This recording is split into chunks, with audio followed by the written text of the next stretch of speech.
नमस्कार साथीहरु, दियालो एजुकेसनमा तपाईलाई स्वागत छ र आज म तपाईहरु समक्ष हाफ एडर लिएर उपस्थित भइसकेको छु। पक्कै पनि तपाईलाई यो भिडियोले हाफ एडर के हो भन्ने कुराहरु थाहा पाउन जानकारी दिनेछ।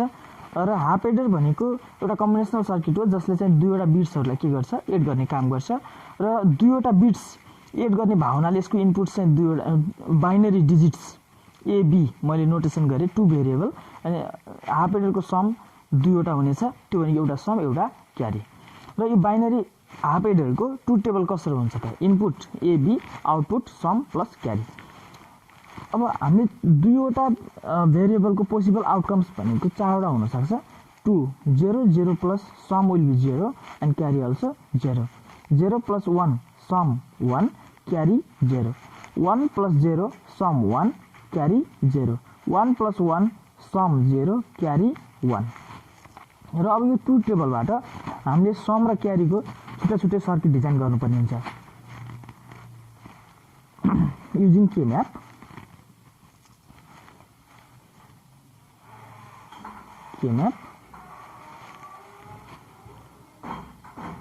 Designing combinational circuit for sum। के हुन्छ त समको लागि कम्बिनेसनल सर्किट? हेर्न सक्नुहुन्छ तपाईहरुले समको आउटकम्स भनेको 0 1 1 0 दुईवटा भेरिएबल छ, त्यसकारण हामीलाई चाहिँ चारवटा सेल चाहिन्छ। चारवटा सेल हाम्रो इनपुट के हो त, ए एन्ड बी, 0 1 0 1। कहाँ छ 1? यो भनेको सेल 0 हो, यो 1 हो, यो 2 हो, यो 3 हो। भने हाम्रो समको जहाँ जहाँ 1 छ त्यही चाहिँ हेर्नु पर्यो। भनेको 0 मा 0 छ, 1 मा 1 छ, 1 मा 1 छ, नेक्स्ट 2 मा अल्सो 2 मा पनि 1 छ र यो 0 छ। अब हामीले ग्रुपिङ गर्दा चाहिँ के गर्नु पर्यो त, जहाँ जहाँ 1 छ त्यो ग्रुपिङ गर्न सक्छौं। सम इज इक्वल्स टु, यो भनेको के हो त, A complement B, A complement B plus यो भनेको A B complement.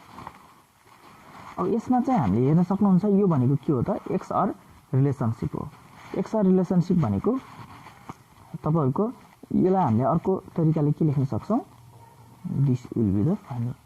For carry, क्यारीको लागि हामीले के गर्ने त भन्दाखेरि क्यारीको लागि पनि हामीले के म्याप गर्न सक्छौं, फर क्यारी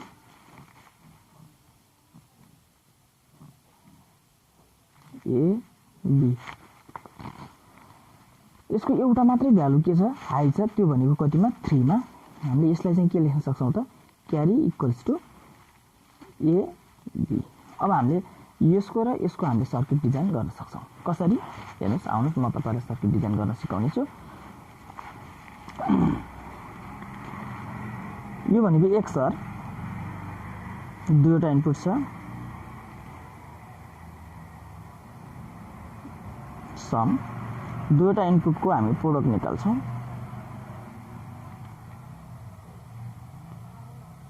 एउटा एन्ड गेट चाहियो प्रोडक्टको लागि, यो भनेको क्यारी ए बी, दुईवटा इनपुट। यसरी चाहिँ हामी यसलाई चाहिँ हामी के भन्छौं त, हाफ एडर, हाफ एडर है।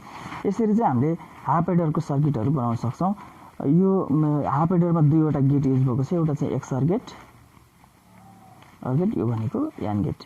एन्ड गेट र एन्ड गेटले हामीलाई के दिँदो रहेछ, क्यारी दिँदो रहेछ, क्यारी दिँदो रहेछ र अर गेट, एक्सआर गेटले हामीलाई सम दिँदो रहेछ। यो भनेको combinational design of half adder. Okay साथीहरु, यो भन्दा अर्को भिडियोमा चाहिँ म तपाईहरुलाई फुल एडर लिएर उपस्थित हुने नै छु। आजको लागि तपाईहरुलाई हाफ एडरको भिडियो कस्तो लाग्यो, जस्तो लाग्यो त्यस्तै प्रतिक्रिया कमेन्टमा छोड्नु होला र मन परेमा यो च्यानललाई सब्स्क्राइब गर्न नबिर्सिनु होला। हस्त, धन्यवाद।